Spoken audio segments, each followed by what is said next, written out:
Saúde e bem-estar, aqui hoje no Instituto de Neuropsiquiatria e Medicina Integrada. Eu vou conversar com a doutora Elizabeth Castellon, ela que é graduada pela Unifesp, que é a Universidade Federal de São Paulo, e com doutorado na Alemanha em Neurologia. Como vai, doutora? Tudo bem? Tudo bem. Obrigada por participar do desafio, de estar aqui gravando o programa comigo e hoje abordarmos um assunto que eu acho assim de grande relevância, importância para a sociedade e que muitas pessoas, eu acredito, que tenham esse problema, mas às vezes não sabem, que é o transtorno do pânico. Você já ouviu falar sobre isso? Tem alguém na família que tem esse tipo de transtorno ou alguém próximo de você? Então você vai saber tudo sobre isso com a doutora Elizabeth.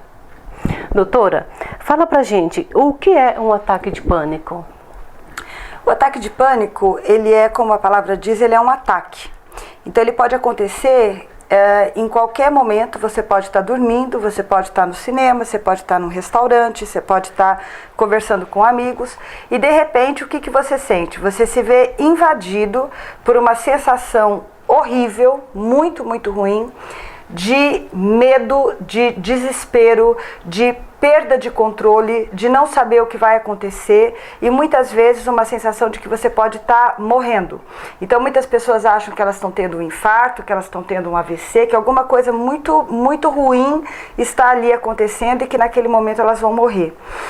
Ele está associado a um ataque de medo. Então assim, na realidade é um ataque de medo extremo. E esse medo extremo é percebido não só psicologicamente, como fisicamente. Então as pessoas descrevem de diferentes formas, por exemplo, tontura, batedeira, frio na barriga, uma coisa que vai subindo, formigamento pelo corpo, falta de ar, sensação de que não está mais reconhecendo as coisas, de que não está mais sabendo direito onde está, e tudo isso é carregado de um medo muito grande, dessa sensação de medo muito grande. O ataque de pânico dura geralmente de 10 até 20, 30 minutos, aos poucos a pessoa vai se acalmando, mas o maior problema é que fica o quê? Fica a memória daquele episódio, daquilo que foi horrível que aconteceu e o medo de que isso possa acontecer de novo. Então aí você acaba tendo não só um ataque de pânico, mas na realidade você desenvolve o transtorno do pânico, que está associado então à repetição desses ataques e às consequências disso, que é o medo que você tem de que aquilo volte a acontecer com você. E esse medo vai fazendo o que a gente chama de ansiedade antecipatória. Então, por exemplo, se eu tive um ataque de pânico no cinema, eu chego no cinema, eu já não quero ir mais no cinema. Se eu tive um ataque de pânico no supermercado, eu não quero ir mais no supermercado. Então eu começo a ter aquela esquiva, eu vou me esquivando e parando de ter várias atividades. Eu estava saindo num parque, eu estava passeando, não, ali eu também já não vou mais. Então muitas vezes as pessoas vão começando a se isolar cada vez mais, às vezes não quer mais ir também no trabalho, porque aconteceu no trabalho. Então você vai tendo essa esquiva, esse retraimento, esse isolamento e esse medo contínuo de que isso possa acontecer de novo. Então qualquer pequena sensação você já interpreta que pode acontecer o ataque de pânico de novo, você já fica muito ansioso. Doutora, eu conversando esses dias com um médico amigo meu, um médico cardiologista, e ele disse que tem pacientes lá na clínica dele que quando chegam lá, só de ele aferir a pressão, o coração da pessoa dispara e a pressão sobe. E aí ele já acha que a pessoa já está com algum problema, só que a pessoa já antecipa, fala, não, doutora, eu tenho esse problema mesmo, é só ver um jaleco branco e esse aparelho de aferir a pressão que eu tenho esse transtorno e a pressão sobe. Isso seria então um transtorno de pânico também? Não, isso daí é um transtorno, isso daí já é mais uma ansiedade associada à situação, é uma ansiedade situacional. Então eu não chega a ser, para caracterizar o ataque de pânico teria que ser uma coisa muito mais forte que isso, quer dizer, uma sensação de desespero, não consigo ficar aqui no consultório, eu tenho que sair correndo, eu preciso tomar alguma coisa e tal. Então não caracteriza o ataque de pânico, nesse caso é mais uma ansiedade que é, por sinal, bastante comum, porque você está sabendo que naquele momento aquilo vai estar sendo avaliado, Então é como se você, embora você saiba que o médico não é o seu chefe ou alguma coisa assim, mas ele vai te julgar, ele vai emitir um julgamento sobre você e sobre a sua pressão e a partir disso ele vai tomar decisões e aquilo na fantasia já cria toda essa ansiedade. É importante saber assim, uma coisa é o que a gente sabe racionalmente. Não é? Então eu sei que se eu for, por exemplo, falar em público, aquilo não é perigoso, tal. Não, eu sei que ninguém vai me bater, que ninguém vai me vaiar, mas a outra coisa são as fantasias que estão na sua cabeça, né? Uma fantasia de desaprovação, uma fantasia de ser criticado ou de ser visto como ridículo. Então essas fantasias estão associadas a mas aí já é uma outra coisa, são essas ansiedades situacionais. No caso, por exemplo, de falar em público é a ansiedade social. Mas o pânico, ele é um ataque súbito, que não necessariamente é desencadeado por alguma situação. Ele é um ataque súbito, inesperado, espontâneo, e que remite também espontaneamente. Quer dizer, ele acaba, ele passa, mas ele deixa essa cicatriz do medo de acontecer de novo. E qual é o perigo de um ataque de pânico, doutora? O perigo normalmente não é nenhum. Tá? Então, no sentido assim, as pessoas acham, não, mas ele vai ter um infarto, vai ter um AVC, vai ter uma parada cardíaca, alguma coisa assim. Isso não acontece, claro que se a pessoa já tem uma doença cardíaca grave, então aí obviamente que isso pode acontecer. Mas normalmente o pânico em pessoas saudáveis, né, de outra forma saudáveis, então não está relacionado a nada disso. Então esse medo é meio que uma fantasia. O maior perigo são as sequelas psíquicas que ele deixa mesmo e as alterações na socialização e no comportamento, né? O pânico está muito, muito, muito relacionado à ansiedade, ao estresse e à depressão. Então, sempre que a pessoa não tem um ataque de pânico, do nada, uma pessoa que está bem, ele está tranquilo, ele está calmo, ele não vai ter esse ataque de pânico. Então o médico ele tem que estar sempre meio que procurando e tentando entender o que está por trás. Porque, na realidade, o pânico, ele é um alarme falso, ele é uma descarga do teu cérebro, do teu sistema nervoso autônomo simpático. É uma descarga que a gente normalmente tem e que deve ter em situações de perigo muito grande, de perigo iminente. Por exemplo, o homem pré-histórico, ele estava caçando ou estava andando e de repente ele se deparava com um animal selvagem. Então ele não tinha tempo, ele precisa ter uma estrutura cerebral que não fique pensando, o que será que esse animal pode fazer? Será que eu devo fazer isso? Será que eu devo fazer aquilo? Né? O animal já te comeu. Então a pessoa precisa ter um sistema cerebral que detecta o perigo muito rapidamente e antes de pensar sobre isso já toma decisões, né? Que no caso vai ser ou sair correndo ou tentar lutar e enfrentar. E esse sistema a gente herdou e ele é bom pra gente também, pra gente conseguir se safar dos perigos que a gente tem. Mas o que acontece é que na nossa sociedade altamente competitiva, que tem um capitalismo que é verdadeiramente selvagem, cruel, é uma sociedade que faz com que o tempo todo você sinta esse medo, que não chega a ser aquele medo do leão, mas é um medo que está constante, que está vivendo com você o tempo todo. E chega um momento onde o teu cérebro, o teu organismo não dá mais conta, porque quando se eu me sinto o tempo todo ameaçada, que eu posso ser assaltada a qualquer momento, eu posso perder meu emprego, eu posso perder minha conta no banco porque eu não vou conseguir cobrir o cheque, não sei o que, eu posso, o meu filho tá ali com uma determinada dificuldade, ele pode repetir. É uma sociedade que está sempre te jogando fora, você sempre pode cair da esteira, ser jogado fora, ser arremessado. E isso faz com que a gente esteja sempre tenso. E o teu organismo, o nosso cérebro, ele vai liberando cortisol, ele vai liberando noradrenalina, ele fica liberando várias coisas para a gente enfrentar tudo isso. Mas chega uma hora que a gente não consegue mais. E uma das consequências são esses ataques de pânico, quer dizer, essas descargas inesperadas de medo, que nada mais é do que uma sensação de ameaça. De repente você se sente extremamente ameaçado, mas no fundo nada aconteceu. Mas no fundo, várias coisas estão acontecendo. E estão contribuindo para que chegasse nessa situação, né? Isso me fez lembrar também de uma situação que eu vivi de trabalho em Ponta Porã com uma amiga, e a gente estava numa sala de reunião e conversando e a pessoa que nos recebeu estava falando e de repente a minha amiga foi passando mal, foi ficando branca, pálida, ofegante. E ela chegou um momento assim que tanto eu quanto a pessoa que estava conversando com ela, percebemos o mal-estar dela. Aí ela falou assim, eu tô passando mal, acho que vou morrer, eu tô tendo um infarto. E aí a gente socorremos ela na hora, demos um copo de água, né? Abrimos mais as janelas, tal. E aí, por fim, eu acredito que foi uma situação dessa, né? De pânico que ela teve naquele momento.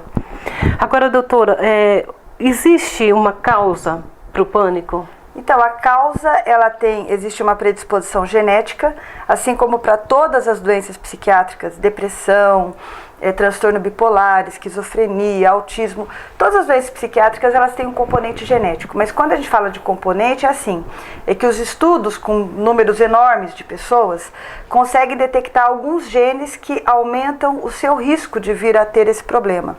Mas isso não quer dizer que seja... Que haja um determinismo genético, ou seja, não é uma coisa assim, se a minha mãe tem, então eu também vou ter, se meu pai tem, eu também vou ter, ou minha chance é de 50% de ter. Então você herda vários genes, uma composição de vários genes que te tornam mais vulnerável ou menos vulnerável a determinados sintomas, a determinadas doenças. E o pânico é uma delas. Então existe o componente genético, mas é muito desencadeado por essas coisas que eu falei, pela situação de vida mesmo. Então são situações de estresse, de insatisfação, a pessoa está se sentindo amarrada, está se sentindo enclausurada, é como se fosse um bicho acuado. Quem que não sabe essa sensação que a gente tem no mundo moderno, que é a sensação do homem moderno? Ao mesmo tempo que você está sozinho, você está isolado, você está o tempo todo com várias ameaças de todas as direções, várias ameaças iminentes, várias possibilidades perigosas que podem te destruir ou pelo menos te prejudicar muito. Então eu acho que essa é a grande origem do transtorno do pânico. E você então atribui isso à modernidade que a gente vive hoje, mas vamos voltar ao passado. Você falou do homem lá da caverna, né? Mas digamos, há 30, 40 anos atrás, as pessoas que viviam no campo, que trabalhavam na roça, elas também tinham os medos dela com relação ao plantio de lavoura, com relação a outros medos diferentes dos que nós temos hoje. Então, mas assim, você... É difícil comparar como é que era essa situação, porque aí teria que ser um estudo com notificações médicas, né, documentação médica de casos clínicos, etc. E também relatos de pessoas, por exemplo, se você for falar romances, né, a gente poderia ler romances. E quando a gente faz isso, você percebe que cada época tem as suas doenças, né? Cada época do homem teve as suas doenças e você não encontra muita descrição de transtorno de pânico. A gente encontra depressão, é uma coisa que sempre existiu, mas que também aumentou bastante, ou a histeria, né, o que era chamado de histeria no século XIX, mas no momento o pânico eu atribuo sim a uma questão bem da modernidade, principalmente dos últimos 20 anos assim. A gente vive numa sociedade em que a gente é cobrado o tempo todo, né? Então a gente tem muitas responsabilidades. A mulher, por exemplo, tem a casa, tem os filhos, tem o trabalho, tem a vida social. E chega num determinado ponto, a gente meio que não dá conta disso tudo, né, doutora? Então eu penso que isso tudo vai acumulando e vai gerando esses transtornos. Seria isso? Seria isso, e aí entra uma coisa assim, que não é só o que a pessoa tem que fazer. Porque, por exemplo, a comparação que você fez com a mulher que morava no sítio nos anos 40, ela também tinha um monte de coisa para fazer. Porque eram 8 filhos, aí eram os 3 filhos da outra vizinha, da comadre lá que morreu, que também estão morando lá junto, e é todo aquele monte de gente para alimentar, para comer, e tem os porcos, as galinhas, e tem tudo. Então também era uma mulher que não parava e que trabalhava muito. Mas eu vejo mais a leitura que você faz do teu ambiente como um ambiente ameaçador. Então essa sensação de ameaça eu acho que ela era menor. Era assim uma sensação mais assim, a vida está como hoje e está como vai continuar, porque eu estou morando no lugar onde moraram os meus pais e onde moraram os meus avós, e a vida vai estar seguindo esse fluxo. Então, não que não houvesse perigos, que claro que sempre tem, mas não era essa coisa tão constante como é hoje. Então aí a gente já entra até na questão do tratamento. Então existe o tratamento medicamentoso para o pânico, que é extremamente importante, né? Inclusive para livrar o paciente logo dessa situação, mas a outra coisa é você tentar ajudar o paciente a ler o mundo como menos ameaçador. a não ficar tão assustado com os possíveis perigos, com as possíveis eventualidades, né? Eu posso perder o emprego, tá? Mas se você perder, vamos ver quão perigoso isso realmente é para você, tá? Ou o seu carro, o trânsito, você ser xingada no trânsito, ou você ser avaliada na apresentação de um PowerPoint, né? Você vai apresentar alguma coisa para sua empresa. Quão ameaçador é tudo isso? Então aí entra a suscetibilidade individual. Tem pessoas que vão ter várias coisas e elas conseguem lidar com aquilo. É você tentar encontrar um pouco o seu eixo e tentar ter acesso a essa essência que não muda, independentemente das coisas que podem acontecer. E aí você consegue circular melhor no mundo com essa fluidez e fugacidade, transitoriedade, sem perder tanto seu equilíbrio. Então aí já é um treino mais longo que envolve então aí a psicoterapia, né? Quer dizer, é uma releitura do mundo, porque é um mundo com muita informação, com muitas demandas, e isso é vivido, é percebido como muito ameaçador para algumas pessoas. E aí uma forma do tratamento também é tentar diluir isso, desestruturar essa leitura de ameaça. É você fazer com que a pessoa consiga circular pelo mundo de um jeito mais calmo, mais tranquilo, mais seguro. Tá certo, doutora. Agora a gente vai para um rápido intervalo, né? Conhecer os nossos apoiadores. A gente volta dando continuidade nesse assunto que eu sei que é de suma importância para a gente.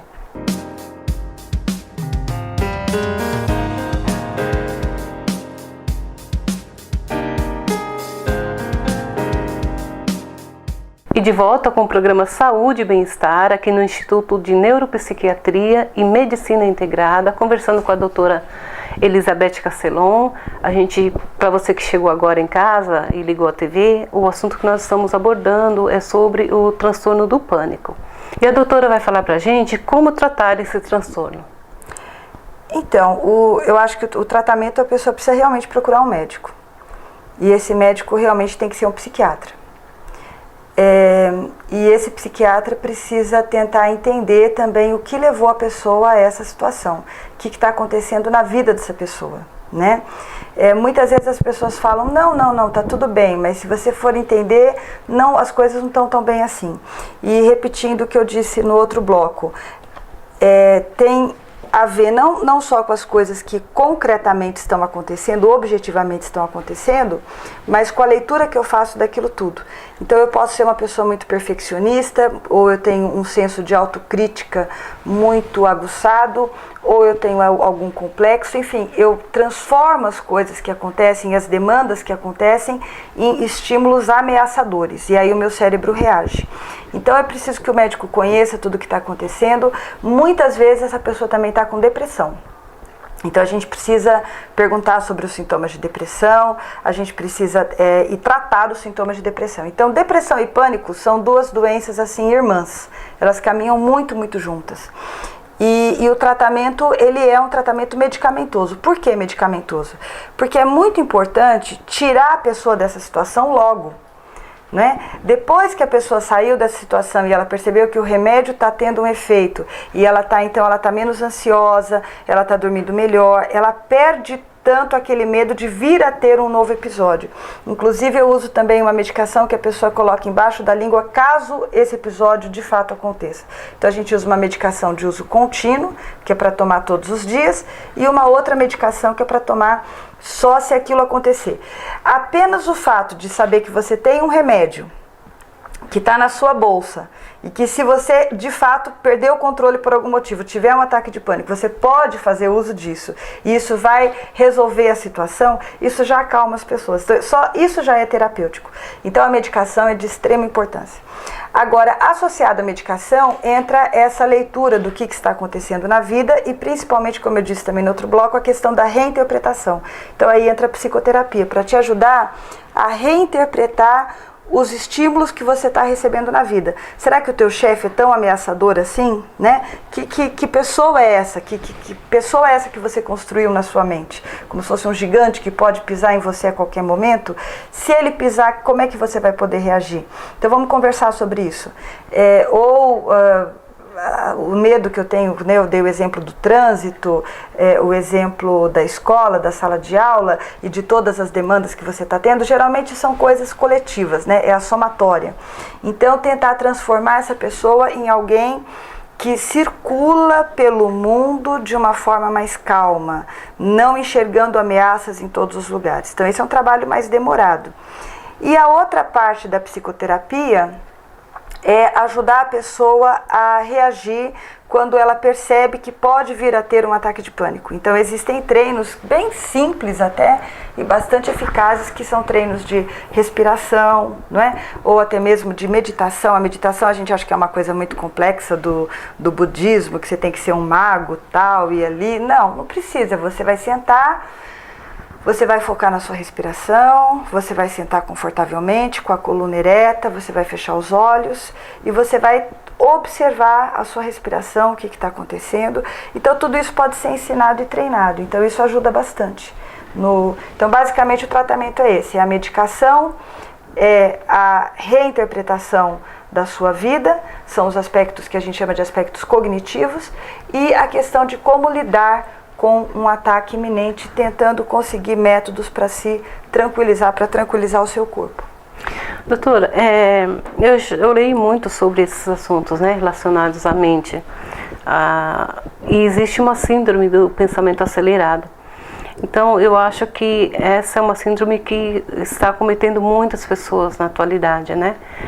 E eu gostaria que você falasse sobre um pouco sobre esse pensamento acelerado, aquelas pessoas que trabalham e têm um dia corrido, agitado, e quando chegam em casa e tentam fazer alguma coisa para relaxar e não conseguem, vão para a cama com a mente a 1000 por hora. Qual o conselho que você daria para essas pessoas? Então, assim, síndrome do pensamento acelerado não é um termo médico, né? Sim. Então, ele é um termo que foi criado socialmente, não sei bem de onde surgiu, mas não é um diagnóstico, né? Quando a gente fala síndrome do pânico, transtorno do pânico, depressão, transtorno bipolar, a gente está falando de categorias médicas, são nomes médicos. Síndrome do pensamento acelerado, não.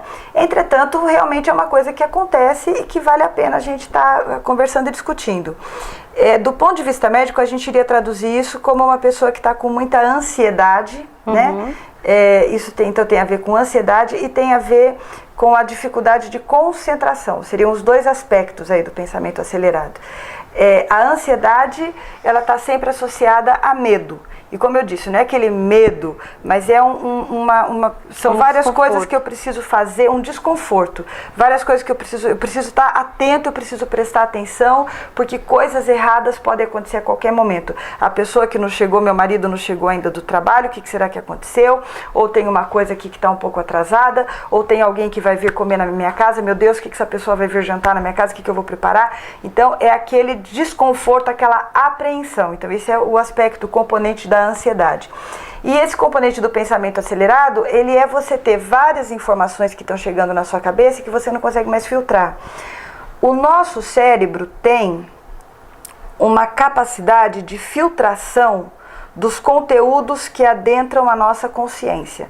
Então, por exemplo, para eu estar aqui agora prestando atenção no que eu tenho que falar para você, o meu cérebro tem que estar filtrando outros estímulos. Então, na minha consciência, eu não estou prestando atenção eu não estou prestando atenção, por exemplo, na minha respiração ou no detalhe ali da sua roupa, porque senão eu não consigo me concentrar no que eu tenho que falar.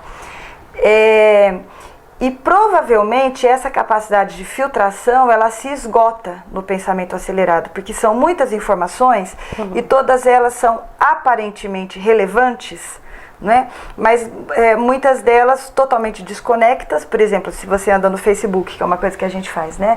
Facebook ou, sei lá, Instagram, são coisas que são jogadas e que não tem nada a ver uma coisa com a outra, são totalmente desconectas, mas você vai passando as informações e muitas delas são relevantes, são coisas que chamam a atenção, ou porque são engraçadas, ou porque são muito sérias, porque são assustadoras, e aí você não consegue meio que filtrar, chega um momento onde você não consegue filtrar e ver onde você vai focar. Então esse é o segundo componente do pensamento acelerado, que seria a dificuldade de filtração, não é? E aí entra qual que seria o tratamento disso? Bem, o tratamento disso, na realidade, é você fechar um pouco a janela, é você fechar um pouco as portas.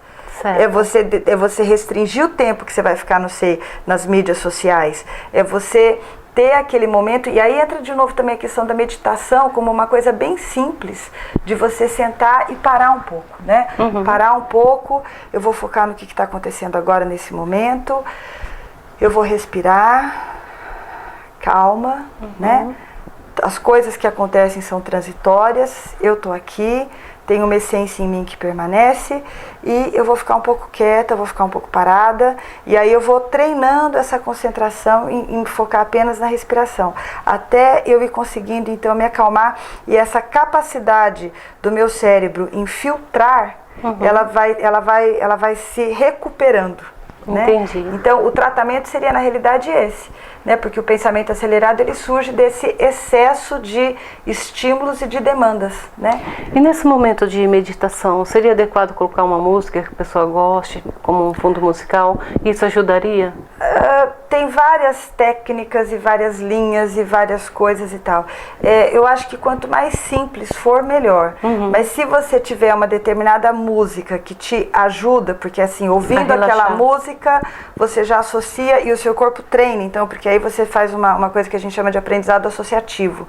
Então, sempre que você ouve aquela música, você já associa com a sensação de relaxar, de sentar, não é? E de se acalmar, então, ótimo, pode ter a música também. O importante é o resultado, né? Então, tem pessoas que meditam repetindo um mantra, tem pessoas que podem meditar repetindo um salmo, eu posso escolher um salmo e eu vou repetindo aquele salmo para mim, eu posso usar o terço, né? O terço católico, eu posso simplesmente me concentrar na minha respiração, tem pessoas que fecham os olhos e visualizam uma imagem, né? Mas o mais importante é que você está reduzindo os estímulos a uma coisa só. Então você vai ter o seu foco em uma coisa só. Essa é a característica, né, da meditação. Eu tentar focar então agora eu só vou focar nisso. Aí as coisas vão interferindo, vão aparecendo outros pensamentos, mas você suavemente vai voltando para aquilo ali. Não vai ficando mais ansiosa, porque falando, não, eu não estou conseguindo me concentrar, né? Não, você lentamente, os pensamentos estão lá, porque eles estão, mas eu vou trazendo a minha mente de volta, por exemplo, para a respiração. Eu trago de volta para a respiração. E só esse esforço de estar no silêncio e de estar tentando fazer esse exercício mental, de estar focando em uma coisa só, isso já tem resultados, mesmo que eu não consiga fazer a meditação adequada. Quando você fala trabalhar a respiração, o que seria isso? A respiração, existem técnicas de yoga, onde você faz exercícios respiratórios, etc.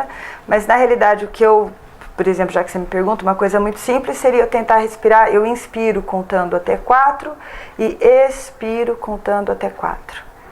1, 2, 3, 4. 1, 2, 3, 4. Por exemplo, posso estar fazendo isso, já é simples. E tanto faz ser pela boca ou tanto faz, assim, tem, como eu falei, se a gente não entrar nos aspectos técnicos do yoga, eu posso respirar por onde eu quiser, porque eu estou com o nariz entupido, eu não vou deixar de fazer a minha meditação, eu respiro pela boca. Teórica, assim, tradicionalmente, respira-se apenas pelo nariz. Tá certo, Doutora, e vamos falar então agora sobre a prevenção, né? Prevenção do pânico? Do pânico, porque é uma coisa assim que é interessante para quem não chegou no estágio ainda, né? Tentar evitar.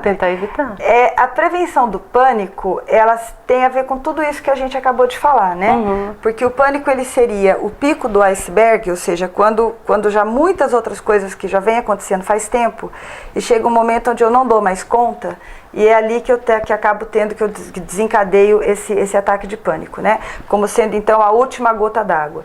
Então, o que a gente tem que tentar é tentar cuidar da nossa saúde mental, que tem muito a ver com essa noção de equilíbrio, não é? Então, esse equilíbrio, ele começa, e são várias coisas. Então, eu tenho que acordar no mesmo horário, dormir no mesmo horário, eu tenho que ter o meu ritual para dormir, para eu ir me acalmando também à noite, eu tenho que ter o horário onde eu não estou mais disponível pelo celular, ou seja lá pelo que for, agora esse horário é um horário de silêncio. Atividade física, moderada, né? Não é que eu vou me tornar uma maratonista, né? Mas uma atividade física moderada, principalmente uma coisa que eu goste, né? Ter um momento onde eu vou, por exemplo, a vida está muito estressante, eu acho maravilhoso lidar com planta, né? Então você mexer com planta, você mexer com terra, desde que seja o que você goste. Alguma né? coisa que então procurar alguma coisa que você fala, tá, eu saio do meu trabalho, aí eu tenho aquela meia hora que eu vou pintar, eu vou bordar, eu vou ouvir música, eu vou fazer música, eu vou cantar, eu vou mexer com terra, quer dizer, ter uma atividade assim. Isso, cuidar do meu animal. Mas eu acho que mais importante ainda que tudo isso é aquela questão que eu tinha falado de como eu interpreto a minha realidade. Certo. A gente tem uma tendência, como é uma sociedade muito competitiva e muito voltada para o desempenho e muito voltada para o que as outras pessoas podem estar pensando de mim, o tempo todo eu estou exposta a julgamentos, e como se não bastasse isso, eu me exponho ainda mais, porque aí eu coloco foto no Facebook, eu coloco foto no Instagram, então eu estou me expondo ainda mais para as pessoas me avaliarem, me julgarem, e eu posso estar sendo excluído e jogado a qualquer momento, porque eu perdi o emprego, porque eu repeti de ano, porque eu não tenho mais aqueles amigos e etc. Então as pessoas elas vivem nessa sensação de ameaça. Então trabalhar nisso seria o ponto mais importante. Quer dizer, eu ter aquele centro meu que não vai depender desses julgamentos, dessas circunstâncias e das perdas que eu vou ter. E filtrar, quer dizer, será que eu preciso ter tudo aquilo que estão me colocando e me dizendo que eu tenho que ter? Eu tenho que ter o carro do ano, eu tenho que ter uma casa assim, eu tenho que ter um iPhone assim, eu tenho que ter isso, e tudo isso vai eu vou comprando essas coisas, né? Isso. Eu vou comprando, eu vou assimilando, eu vou aceitando, e isso vai enchendo, e aí chega um momento onde eu não dou conta, né? Então, reduzir as coisas, tornar a sua vida mais simples e principalmente ter mais tempo.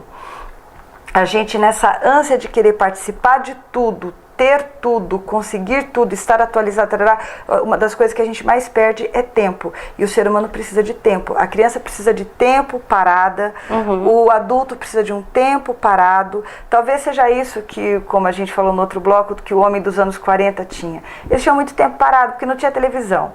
Né, malemar um rádiozinho que no sítio provavelmente não pegava, eu não sei. Então assim, as pessoas tinham muito tempo, deu 6 horas da tarde, bem, então agora nós vamos parar e vamos o quê? Vamos ficar conversando, vamos ficar parado, não tinha muito o que, né? É verdade. Ou por exemplo na roça, né, então sei lá, tem muito sol, aí tem aquele horário do dia ali que não dá para ir, então você trabalha de madrugada, mas seria aquele horário que você descansa. Então essa coisa do tempo de descansar, né? Se a gente observar os animais, eu vejo a minha gata aqui no instituto, ela dorme tanto. De não acontecer, e a pessoa já sofre por antecedência. Por né, antecipação. Por antecipação. Sofrimento por antecipação. Isso é verdade. Bom, o meu diretor já sinalizou que a gente vai ter que encerrar o programa, mas eu quero te agradecer, foi muito importante ter esse conhecimento. Obrigada, né? por me convidar, para mim sempre é um prazer estar conversando com você e estar explicando para as pessoas, espero que seja útil de alguma forma, mas para mim foi um prazer, obrigada. Com certeza, e eu sei que hoje a sociedade, de um modo geral, precisa desse conhecimento, né, para poder enfrentar as dificuldades que a gente tem no dia a dia.